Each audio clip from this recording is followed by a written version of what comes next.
too, so hopefully that helps too. All right, sounds good. Is latency related to shillings? Bit rate. Oh.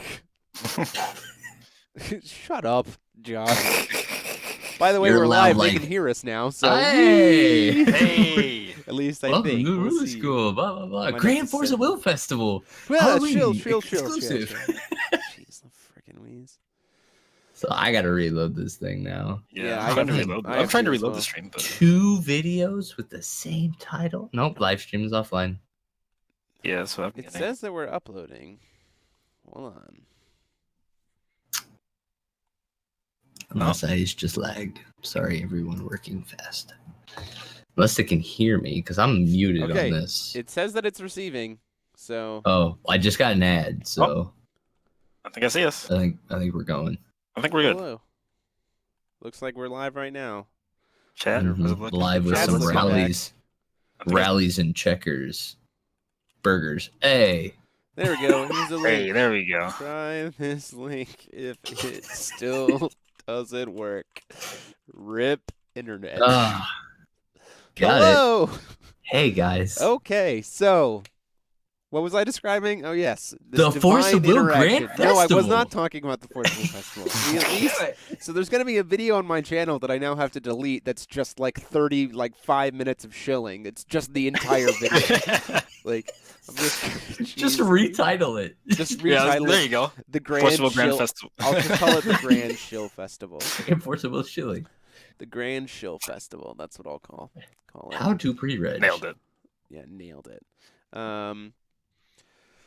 Okay, so I think we're back. So we're gonna give it a shot. So you new were Wild digging Meta. through. I was You were digging my through your phone. little. Just rename it to text. the shilling stream. Yeah. So I essentially described it as this meta is like this super intricate dance, like game of chess than we've ever seen, at least in the past year. And the problem is, it is the time where making the wrong mistake, it has making the right play has the most opportunity to have the most impact in the game, but also this opportunity to absolutely just like give your opponent so much advantage by just making the wrong play. Which is something we have not seen in a really long time. Like, there used to be moments, I liken it back to I almost kind of liken it back to Fox meta, right? Of like Fox Priscia meta, where like making the wrong decision too early and not thinking about the possible play would just, like, the punishes are so intense that it was just it felt so bad. But it's also kind of weird because, like, and I'll say this, it also is probably one of the formats where stealing tempo when your opponent is ahead is honestly one of the most, like, you can steal the most tempo back. Like, Yeah, I'd be inclined to agree. Yeah, I was playing a match earlier with a Lich deck, and my feel, I kid you not, was like 4 open will, both my will fixers, a mana transmuter, 2 Athenias, an altar. Like, I had this huge board, and my opponent goes to he harvesting seasons into double perfect Loki in the grave, and then goes to awaken March of the Dead. And it became just like, and he had nothing on field at this time. Like, that was his play. And I was like, okay, sweet. Pay 1 black, try to exile your grave. And he was like, in response to that, flash in Dark Alice. Cool, pay 1 black, do the thing again. And he's like, in response to that, flash in another Dark Alice.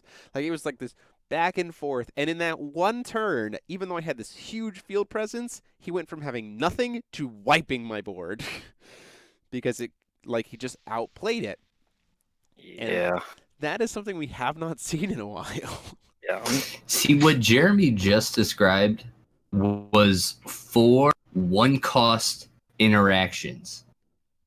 Yeah. Like, basically, like Athena's a 1-drop, and his opponent had 4 1-drop answers for a 1-drop thing happening, right? Like, that's what we're talking about in this meta. Everything is cheap or free. And when stuff becomes cheap or free, you do a lot of stuff in your turn. Yes. And it becomes crazy. So, like, the last time I felt like this was when we had Severing Winds. Severing Winds was basically the one free card that you had in your hand in your whole turn. You had to figure out like which of your cards you were fine with being Severing Winds, which ones you weren't fine being Severing Winds, how you were gonna set up your whole turn to try to sequencing is very, bait very, the very right important. like.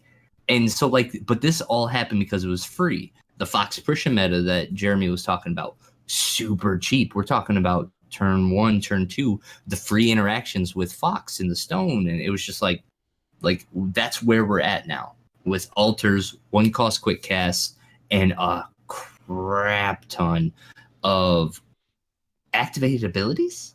It is a very heavy activated ability format, almost Like- to the point where Lorite doesn't freaking matter, like because there's just so many. Because there's so many. Yeah, I wouldn't go as far as to say Lorite doesn't matter per se. Almost, very yeah. important. I'd rephrase it to you have to Lorite at the correct time. Yes. You have to do everything at the correct time. Yes. Like it is. If you missequence one thing, you could just get completely blown out. So this is a very interesting point about, and someone, Sam Comer in the chat is making a very interesting point about this level of interaction, right? It creates this intense duality in terms of the kinds of games you can be playing. If you are not thinking competitively, you are about to enter a world of some ridiculously fun and zany games. Like, it leaves you this opportunity of, like, so many, like, silly, like, back and forth, like, really, like, fun interaction, right? And then at the competitive level, it becomes, like, everything is calculated. Mm-hmm. I liken it to, like, back when you would play, again, Fox meta.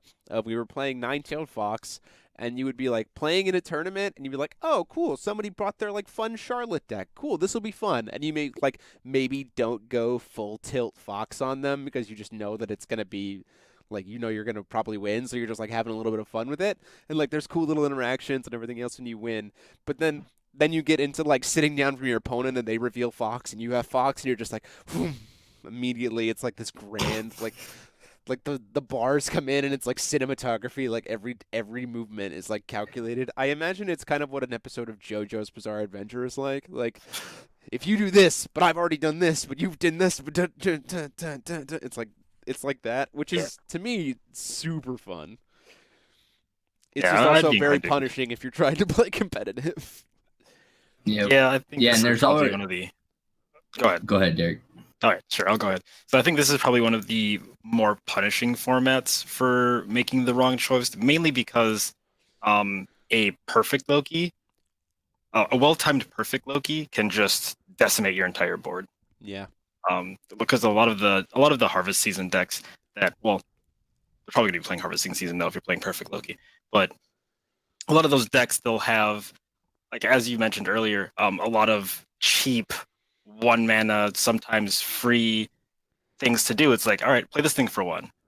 All right, well now I have to think: do I have to answer this, or do I have to answer what they might do with their other 3 open will, like and things like that. So definitely gonna be interesting. And the other thing that I think that's gonna be important is that maybe some newer players haven't experienced in a while is because of Perfect Loki and because of honestly the ease of access that Perfect Loki has to a lot of different decks.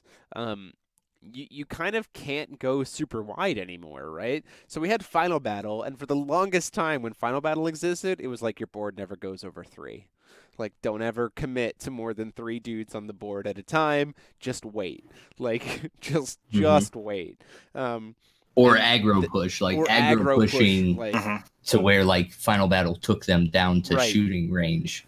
Like that felt that super was the good. strat. And so now we lost Final Battle, and then like wide boards became safe again, right? To just like push, establish. Like I think a key example of this was going into Nature's Beauty meta, right? Was just like both boards were just people were just constantly building these bigger and bigger boards, right? You can't do that anymore. You just can't. Because Perfect Loki exists, and a well-timed Perfect Loki, when you like leave yourself at 1 will and don't have the cancel for it, and you've got like 6 dudes on board, feels real bad. Real bad. Yep. And so I think one of the things that comes out of this is you have to recognize and start thinking more and more about what cards are in my opponent's deck. And we've had this conversation on the lounge before, but it hasn't been as relevant recently. Now is the time, especially because we have the fixers and because we have the Adam Sykehart Dark Alice package and some other things that allow for some crazier color fixing combinations, that like you got to think again about like what is my opponent playing? What colors do they do they feasibly have access to? If that's the case, what do they possibly have in their hand? What have I seen? What's the game plan? Like this is a format where if you haven't already, go back and watch those old teachers lounges because some of those lessons are about to be super relevant again. Oh yeah, and I would agree wholeheartedly with that. Especially, so I'll give a pretty prime example. At my locals, I'm practicing with Perfect Loki, and one of my buddies, he's on machines, and so one of the things that I have to now think about is like, all right, so we're playing machines. They now have a fixture that lets them fix into green. So now instead of just worrying about Keys' call, I also have to worry about Lorite. And so now it's just like, all right, so I can play my Lila Alter, but now it's like, all right, they have one open will. Do I play her on the Lorite? Do I play her on the Keys' call? And vice versa. Like, which one would be more punishing? If I go for this play, it's like, well, this is more punished by Lorite. Whereas if I go for this play, well, it's more punished by Keys' call and such and such. So it's gonna make for some pretty difficult, maybe not difficult, I'd say difficult decisions that will swing a game in one way or one direction or another. Yeah, absolutely. The other thing that's really important, I think, is that we're going to have to be doing more, definitely more, is trying to guess rune decks in game one. Because rune decks are not at all standard anymore. Like Yeah. I've seen so many different rune deck configurations based on what colors people are going into that like you have to think about it. Like you have to be like, okay, I've seen 7 cards of my opponent's deck and 1 rune. I need to know what those other 4 are. Because you can very easily walk. Like, I was playing against that Perfect Loki deck, and it was an Adam Sykehart deck. And it was not an Adam Sykehart, like, Harvest aggro deck. And then I'm feeling pretty comfortable, and he's just like, cool, harvesting season. I was like, well, didn't expect to see that. Suddenly, Adam Sykehart, White Blue Alice, Double Perfect Loki, all just sitting in the grave, and I'm like, oh my goodness, this is not good. Like, I should have expected something like that, or thought about it. But you really do, more so than probably any time in the past year, have to really actually think about what kind of zany stuff might be coming out of that rune deck. Yeah, I think the stones too can be a pretty decent teller of what might be in the rune deck. Like if you're facing Adam and then turn 1 they hit a Blackstone, you could be like, that doesn't seem normal. So maybe I'm against Harvest aggro, but now maybe you're against 5-color good stuff. So like, yep. Yeah, it's gonna be crazy. Yeah, I would say I had an interaction in the OLS that I think was pretty cool, and I've had this quite a bit. It's where like you play these games, and then all of a sudden when it's over, your opponent or you're just kind of like, that wasn't the important thing. It was this other thing that you did, right? And so when we talk about these low-cost turns and free stuff, you're going to do like 8 to 9 things during your turn. And like good players are going to be masking the important thing that they're trying to do in that turn. So like I had one way to win a game, and I had a Dark Alice in hand, and I had to start my turn. And I had Stuff Engrave and an Atom in hand, right? And so I start my turn by playing Dark Alice into a red deck that had an altar on field and 1 rune or 1 will open.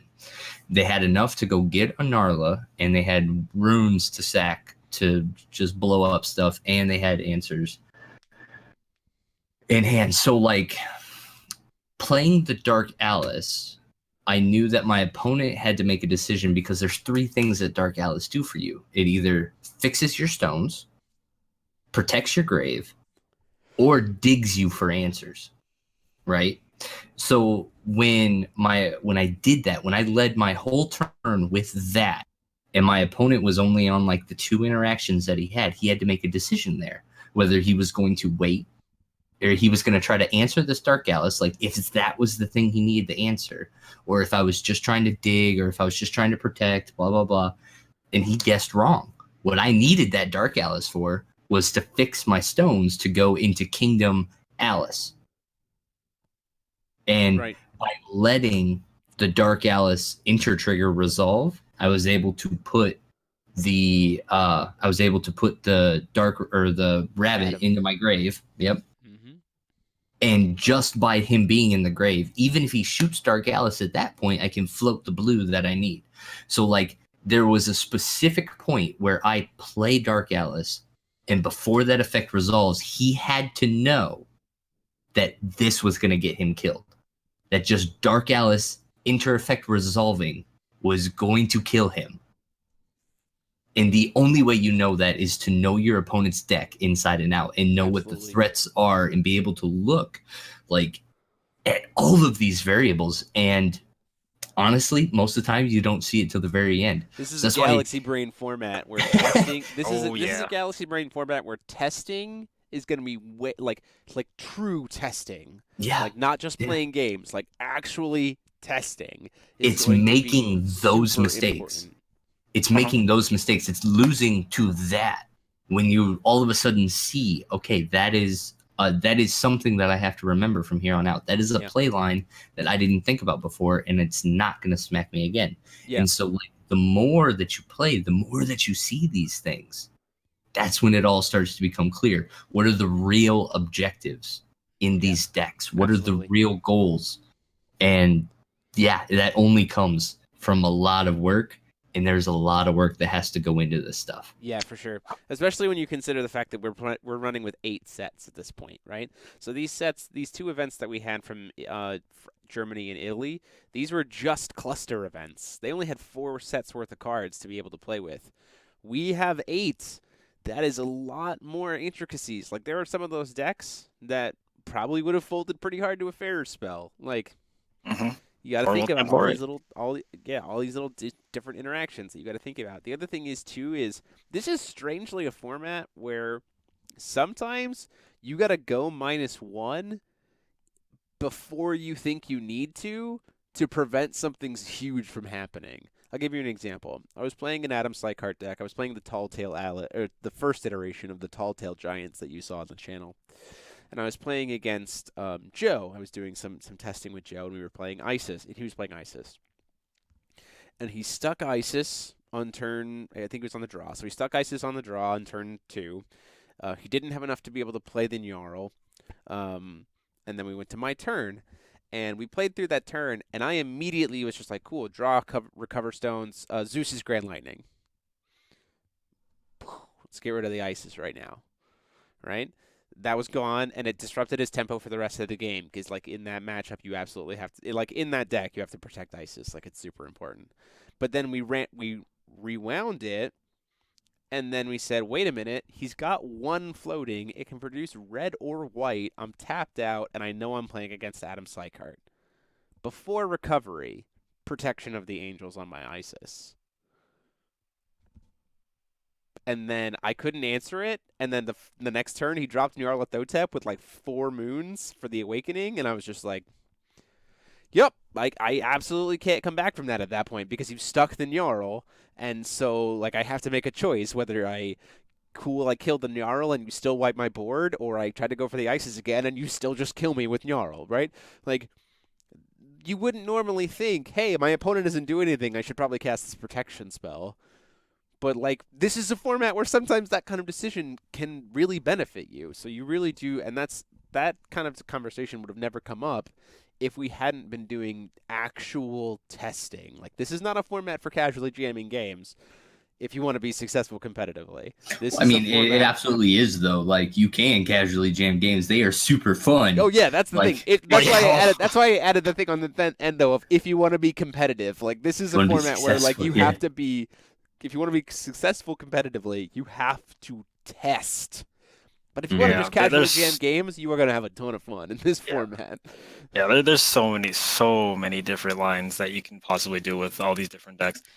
And I know, like, for me, another example of, I think, like, making what I thought was the right choice, but maybe there would have been like a better choice. So I'm playing my perfect Loki deck. I get my board set up. I have my Dark Alice God up and ready. And I have one will up, and I can either use it to exile a grave, or I have a Ferris spell in hand. And so my opponent goes, he's got 1 white and 1 and 3 black up. So he uses the 1 white and casts Dark Alice. Now at this point, now it's like, all right, now I have to think. He probably has an Atom in hand, so he probably wants to go get the 5 colors and then just go off. And so I'm like, all right, you know what, we're just gonna Ferris spell this. Now the Ferris spell resolves, Dark Alice goes to grave, and then he's just like, all right. And I was like, oh geez. March of the Dead. And I was like, oh, yep, here we go. And then he starts going off.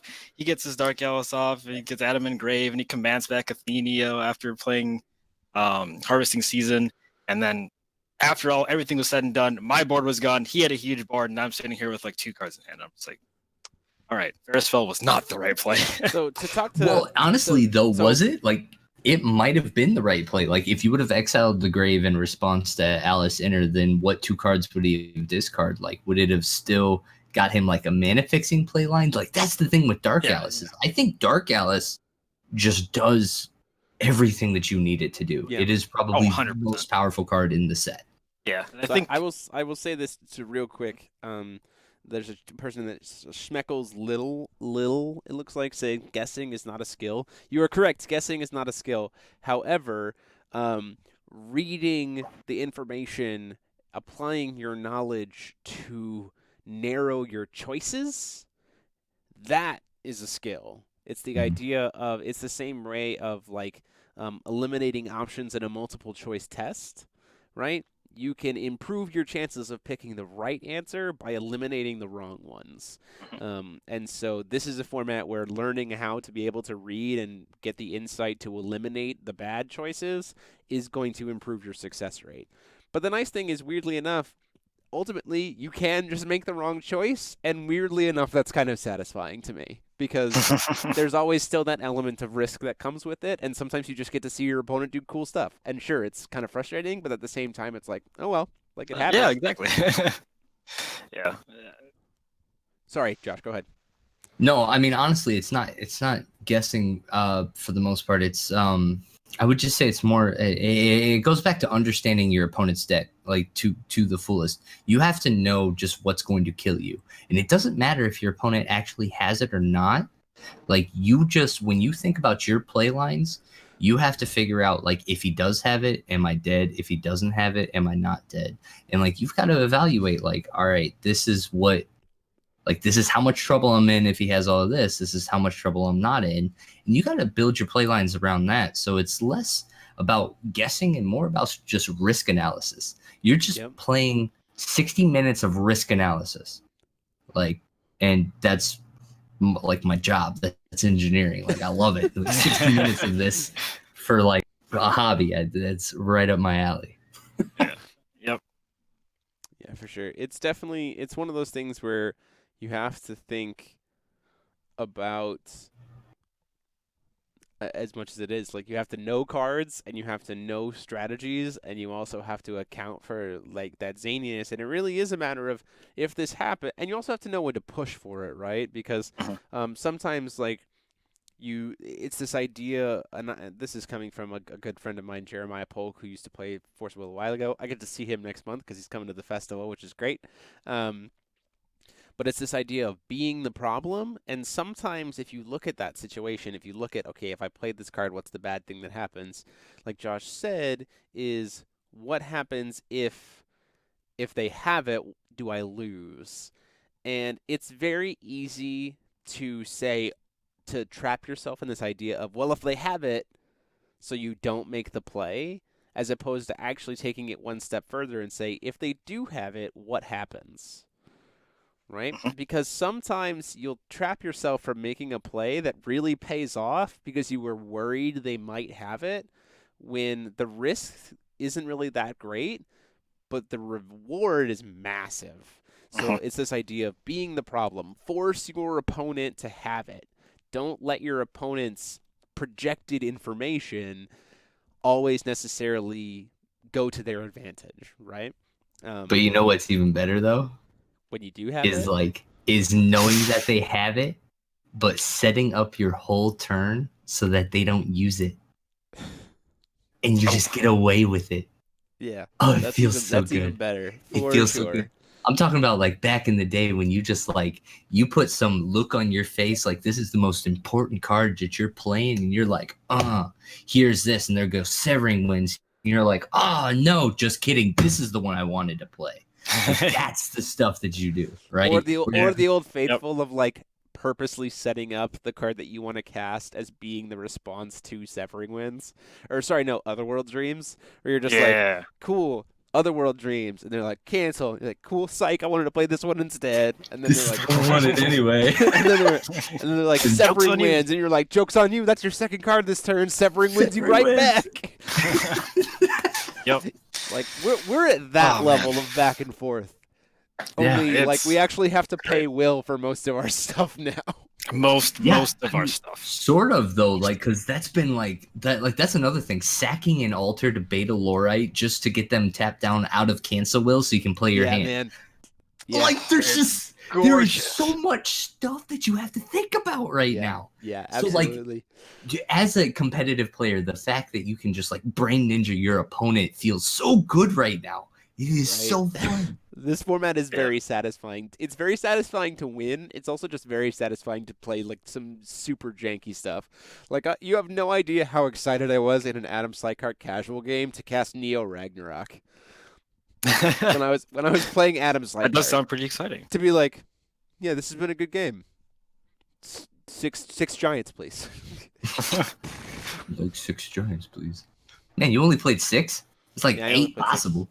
There is a grand total of 7. 5 Alice, second Alice doesn't count, unfortunately. Oh yeah, the outside of game stuff. She doesn't count on the sideboard. No. It's fine. And the 9 drop. The 9/9 so is it's still 7. It's still 7. No, that 9/9 is great. It's Giant of Mist. It's Misty. So give me a best. It's okay. It's fine. All I need is to play my Epic Stories list with Loki, and then I need to put in my sideboard every one of the new giants and every one of the original Valhalla giants. Oh no! Can I please play 2 Will and get 15 giants? That sounds great. If you would like to help this dream happen, and you have original Valhalla giants, please send them to. I can't find them, and I would like them. So I might have. Actually, I don't know if they have them. I can't find them. They're only soup. It's only soup. No, so I think the weirdness of this format is that it is probably one of the funnest, both competitively and casually, that we've had in a long time, purely because there is so much valuable stuff to build with and so many valuable ways to build with it. Like, you can build so many different combinations of stuff in so many different orders and so many different iterations, and utilizing older cards and newer cards, and like what's a card that somebody showed me earlier today? Someone showed me Mutant Slime in a deck list.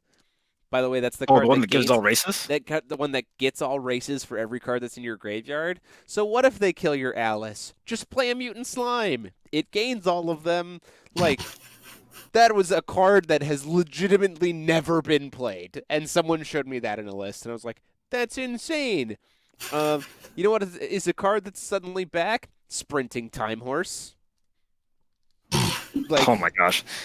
Why have to worry about high speed? Just play a Sprinting Time Horse instead. Have a dude. Because it also generates you strength counters when it dies. Like, exactly 4 too. Coincidence? I think not. Yeah, it's like there's so much goofiness and fun, and what a time to be alive. Also, by the way, for those of you who aren't watching, you have 2 days to pre-order to tell your store to pre-order. I messed up. Is that true? The 18th. The 18th is the last day to get it for stores to get in there. So the 11th was for the pre-order. The 11th for the pre-release kits. Wow, that was 7 days ago. So it's conveniently 1 week after the pre-release. Is what? Convenient. My store told me he was just like, no. I've already taken care of it. We put in our order. I'm not having crisis time again. Not that my store had crisis time because he ended up with 6 cases, but still, he Yeah, was just like, no but I big. mean, I like how he That went won't through be those us. Yeah. pages like super fast. Oh though. yeah, I walked in like, okay, so the set released 2 weeks ago, right? About 2 Fridays ago. They cracked open a case for singles, and then I came in and they were like just finishing sorting them, and then I came in this past Wednesday, all of their singles were gone. Like all of them. And I was like, "Wow, this moved pretty quick." And he was like, "Oh yeah, we sold them all online so fast." Yeah. Yeah. I walked into that store and I'm like, hey, I'd like a case. And they're like, cool. And I saw like a couple other cases. He's like, yeah, this one's still sealed. And I'm like, cool. And I'm like, how you doing on singles? He's like, well, you can have Perfect Loki and you can have this tree. And I'm like, no Athenia, no Alice, no Dark Alice. And I'm like, Oh, Gone. God. dude, it's Saturday. Like this, that's 24 hours. Set's been out a few days. Tabs. Like I was really hoping to just like show up and be like, yes, I want just these for me. And then, No. but he had none for me. Nope. You know what I'm finding actually is a really cool keyword that I think people need to think about for this cluster or for this set is the keyword eternal.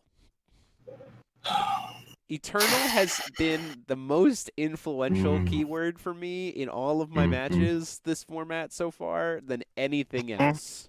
Like, I don't care about swiftness. I don't care about barrier. I don't care about flying. I don't care about pierce. I don't care about anything. I care about eternal.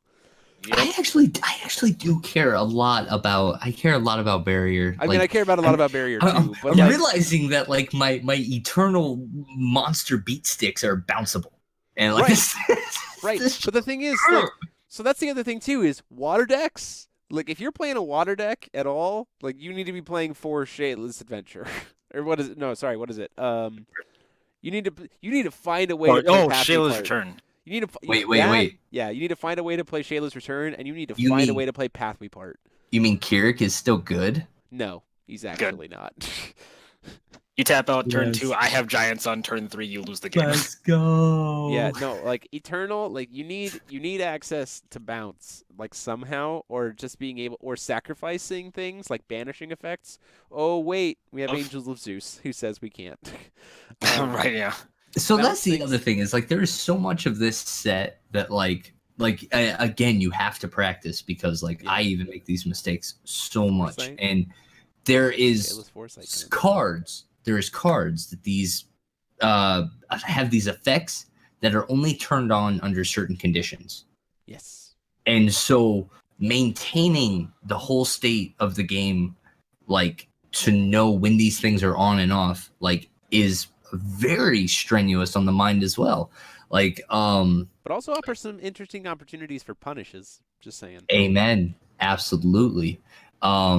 I think that tree, that the dark tree is one of them Sephiroth? that, yeah, like I absolutely love that card, but like it has punished me a couple times where like I'll have it out on the board, Athenia will die, and in my mind I'm just like I still have free will over here, but I don't anymore, Because right? she's gone. Anymore. Yeah. Because she's gone, right? Or just it's just like there's so many stipulations on a lot of cards now that came out in this set that you really have to pay attention to these You kinds also of really need to pay attention to the text J/resonator. Because Hearing a lot. that is one, there's a ton of it, and two, there are some cards that you just like don't casually think have J-Res that you need to remember. For instance, the red black commandment or the black red commandment, he hits J-Res. That's really relevant. Perfect Loki. That's really relevant for J-Res. Perfect Loki. Like, yeah, Perfect Loki hits J-Res. Like, I was playing a match, and again, like you're saying, Josh, about like being mindful of all those little detailed interactions and like enabling that other things do, because it offers opportunities for you to punish. For instance, I was playing and someone swung in with their Alice and didn't have Dark Alice on board, but they had this live 10/10 big old thing Alice, and it was flying, and I was like, well, before block, Athenia, I'll remove your grave. now suddenly Alice is just this 8/8 vanilla coming at me, and I'm like, okay, cool, block. But like, you wouldn't do that to her, would you? Like, you like Alice. Like, don't be like that. Like, let her. I mean, I would punish an Alice swing if I have an Athena on board. You're a monster. I am a monster. She is meant to win. She's not vanilla. I made her a vanilla. There's many times that, like, when I was playing Derek's Adam deck during the OLS, that I'm just like, man, yeah, this beat stick in my hand. I'm like, no, it's just an 8/8 vanilla. Crap. I need to get this thing alive. Let's go. Yep, let's go. Yeah, but also, in the idea of I was playing against a perfect Loki, and had it not been a casual game, I would have actually messed up and lost myself the game, because they go to cast perfect Loki. They milled their 10. They had like 20 cards in the graveyard at this point. Like, my board's going to get wiped. And they have 2 will up left over. And I Athenia in response to the Fenrir triggers so that everything's going to get removed. And so I'm not going to get my minuses. But then I completely forgot that red-black guy targets J-Res. So I was like, yeah, I've done that, but you can still cast you can still cast Neo Ragnarok because the chase is empty and you have priority again, and it would have lost me the game. But we were playing casually, kind of like discussing and trying to learn a little bit. And I was like, wait a minute, no. After this has happened, but before your neg effect resolves, I'll kill your perfect Loki with my guy that's in the graveyard because you only have 100 defense now. But if I hadn't been thinking about that, cognizant of every single effect that exists in every single area and what their text says, it would have resolved. It would have been a really nice 8/1 Loki, and then I would have had 7 giants staring me in the face. Like, you have to think about, you really do have to track so much information right now, and it's kind of nuts. Get a pad of paper. Yeah, you can safely play out a grave hand and deck. Yeah. All in one format. Like, you have a 60 card hand, or you have a 40 card hand, and you need to know all 40 cards. Yeah, for sure. Absolutely. Which is really fun and also really scary. We lost Derek. Derek is no longer providing audio. I didn't realize that I was on mute. I thought I was on. Oh, sorry. But no, I was. What was I even saying? How excited I am to try to get my turn 3 bow off. Turn 3 what combo? Yeah, you and I gotta turn talk. 3, like, I'm gonna flip perfect Loki, and I'm gonna get giants on board. We gotta talk. Like, Turn 2, it's I don't happening. know how we're doing this. You're playing all blue. You're playing all blue. Then how are you getting double blue? This guy's talking about GP near you. Don't forget it. This is what happens. So like 10%. This is what happens.